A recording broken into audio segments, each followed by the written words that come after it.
Hey guys, what's up? In this tutorial we're going to reveal to you how you can add a text cycle graph to your presentations on Microsoft PowerPoint in 2026. For example, if you'd like to illustrate a specific sets of data or a stream of thoughts, for example. So let us get started.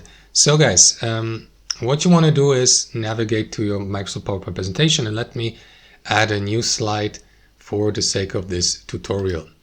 So now guys, what you want to do is navigate to Insert in the top left, and under Illustration select SmartArt, and from that menu to the left select Cycle.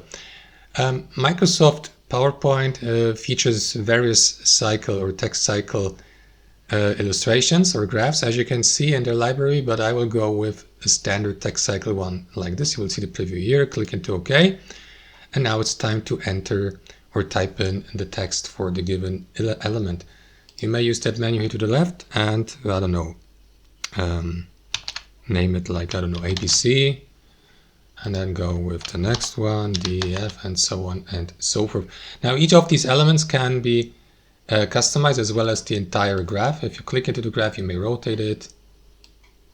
You may rotate also each element. As you can see, I just rotated that arrow here. You may also add more of these items by clicking into these plus buttons here, or remove them, and that way add more elements to that presentation. And that's basically it. Now, if you click into that part of your graph illustration, you will be given the opportunity to resize it, the entire graph, to reposition it.